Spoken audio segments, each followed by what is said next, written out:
साली पूरी घरवाली। लालच किस हद तक आदमी पर हावी होता है, आइए देखते हैं।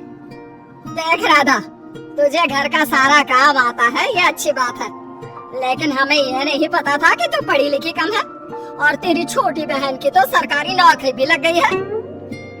कैसी बात कर रही है माँ जी? सारी बात करके ही तो पापा ने शादी की थी। अब जब छोटी की सरकारी नौकरी लग गई है तो आप लोग ऐसी बात कर रहे हैं। ज्यादा बात मत करियो। हम लोगों को पता होता कि तेरी छोटी बहन की सरकारी नौकरी लगने वाली है तो तुझसे तो कभी शादी ना करवाते अपने होनहार बेटे की। अरे तो मुझ में क्या कमी है? वैसे भी आप लोगों ने तो उस वक्त कहा था कि आप लोगों को घरेलू लड़की चाहिए, तभी पति महेश आ जाता है। देख राधा, 100 की सीधी एक बात बता देता हूँ, तू जा और अपनी बहन को बोल कि उसे यहाँ रहकर अपनी कमाई हम लोगों को देनी होगी जब तक हमारे सारे कर्जे उतर नहीं जाते, नहीं तो तू अपना बोरिया बिस्तर बांध और निकल मायके। राधा पति की बात सुनकर हैरान रह जाती है। दिमाग है भी क्या आप लोगों के पास? क्या बोले जा रहे हैं? साली को घर पर रखेंगे? अरे मोहल्ला समाज क्या कहेगा? और माना पिताजी को उसके पैसों की जरूरत नहीं है, लेकिन वो अपनी कमाई आप लोगों को क्यों देगी? अरे क्योंकि हम लोगों के ऊपर कर्जे हैं, समझी? या तो तू कमा कर ला या अपनी बहन को बोल कि अपनी बहन का घर बचाना चाहती है तो यहाँ आकर रहे। सभी मिलकर राधा को घर से निकाल देते हैं।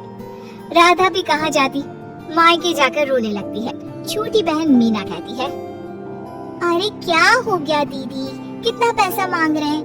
अरे अभी दे देते हैं ना, रो मत, अब तो मेरी भी नौकरी है। लेकिन राधा तो रोए ही जा रही थी। नहीं नहीं, इस बार लगता है उन लालची लोगों ने कुछ और ही डिमांड रखी है, वरना राधा इतना ना रोती। क्यों बेटी, क्या हुआ है? माँ पिताजी, इस बार जो उन लोगों ने मांगा है ना, वो सुनकर तो आप लोगों के पैरों के नीचे से जमीन खिसक जाएगी। ऐसा क्या मांगा है दीदी? तुझे मांगा है।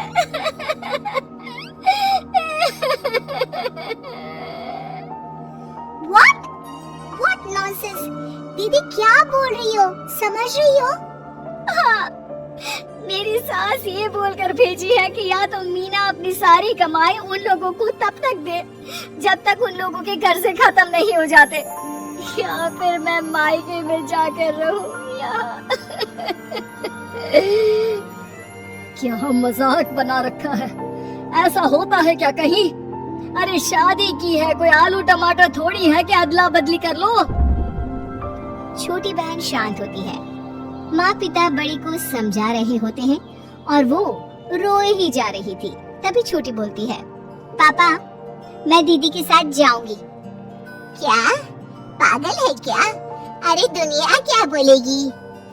माँ वो लोग सिर्फ मेरे पैसे चाहते हैं ना। अरे वो लोग यहाँ से भी ले सकते थे छोटी, फिर वहाँ क्यों बुला रहा है तुझे?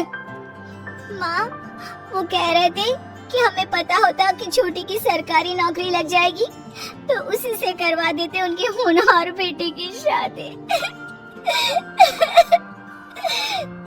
हाँ, और मैं जैसे उस लपड़गंजू से शादी कर लेती। लपड़गंजू? अगर वो लपड़गंजू है तो मेरी शादी क्यों करवाती? मैं नहीं जाने वाली वापस। अरे क्योंकि तू बेवकूफ है, तुझे जवाब देना नहीं आता। चल मेरे साथ। उन लोगों को लगता है ना साली पूरी घरवाली, तो अब देखे साली का जलवा। और शादीशुदा बेटी को पिता भी कितना घर बिठाते। उसकी ससुराल जाते हैं दोनों बेटियों के साथ। आइए आइए, ले आए अपनी कमाओ बेटी, ये अच्छा किया। समझदार आदमी की पहचान यही तो होती है।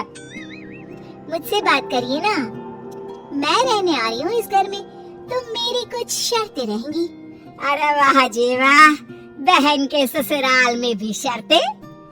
अरे और क्या, आप लोगों को मेरे पैसे चाहिए, दीदी घर का काम करेगी, इतना सब मिल रहा है।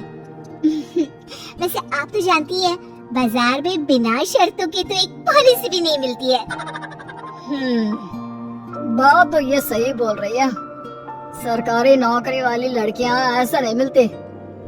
हाँ हाँ ठीक है, अच्छा बोलो छोटी बहू, क्या शर्तें हैं तुम्हारी? मैं कोई काम नहीं करूंगी। कैसी बात कर रही हो छोटी बहू? तुम नौकरी करोगी? अरे लाखों कमाओगी कि घर का काम करोगी? घर के कामों के लिए है ना ये बड़ी। दूसरी शर्त, मुझसे कोई बदतमीजी से या ऊंची आवाज पे बात नहीं करेगा। अरे कैसी बात कर रही हो तुम तो ख्वाबों की रानी हो। शट अप जीजा जी। साली से मजाक करना अलग बात है, लेकिन याद रहे साली बहन होती है बीवी की, और बीवी की बहन यानी आपकी बहन। माँ ये क्या बोल रही है? बहन। अरे ना बेटा, मैं हूँ ना, बात करती हूँ ना, रो मत बच्चा, रो मत। खैर, पिता दोनों बेटियों को छोड़कर चले जाते हैं। अगली सुबह। अरे सरला, जल्दी से मेरा और तुम्हारी बहन का खाना पैक कर दो, हम लोग ऑफिस के लिए निकल रहे हैं। लेकिन सरला तो सोफे पर बैठकर टीवी देख रही होती है। देखो जी, मेरी बहन पैसे कमा रही है, तो मैं क्यों काम करूं? याद है ना मम्मी जी क्या बोलती थी कि मेरा बेटा पैसा कमा रहा है, तब सारा काम मैं करती थी। अब मेरी बहन कमा रही है तो मैं भी काम नहीं करूंगी। हाँ। अरे साली साहिबा, चलिए ना, मैं आपको दफ्तर छोड़ देता हूँ। क्या रेपुटेशन बनेगी हमारी। हाँ हाँ जीजा जी, चलिए आज आपकी ये इच्छा भी पूरी कर देते हैं। छोटी के ऑफिस में। अरे ये कौन है? तेरे जीजा जी है ना? ये कैसे तुझे छोड़ने आ गए? अरे वो अपना मेरे पास ही रहती है। सभी एक दूसरे की तरफ देखने लग जाते हैं।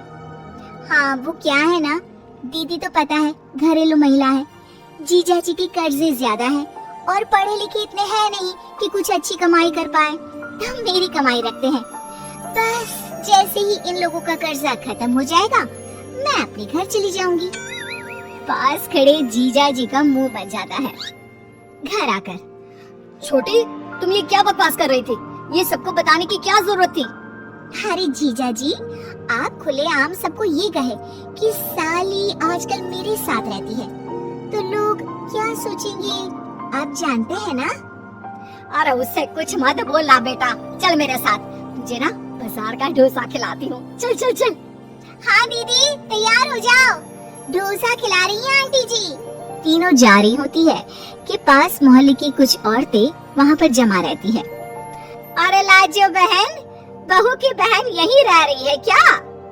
हाँ हाँ, इसे भी रख लिया है। अब आप तो जानती ही है कि हम लोगों का दिल कितना बड़ा है। जी, इन लोगों का दिल उतना ही बड़ा है जितना इन लोगों का कर्जा। अब बेचारी बुढ़िया का बेटा लायक तो है नहीं, और बहू की बहन की सरकारी नौकरी, तो ले आए घर अपने। इनका कर्जा अब मेरी कमाई से ही तो खत्म होगा ना। सबके सामने सास की भी बेइज्जती हो जाती है। घर आकर सास और बेटा दोनों छोटी पर बरस पड़ते हैं। बस, मैंने कहा था मुझ पर कोई नहीं चिल्लाएगा, मैं जा रही हूँ अब। अरे लेकिन, अरे जाने देना माँ, मुझे एक बात समझ में आ गई है, अगर हमें खुद पर विश्वास हो तो अपनी समस्याओं को हम खुद सुलझा सकते हैं, फिर हमें किसी की जरूरत नहीं है।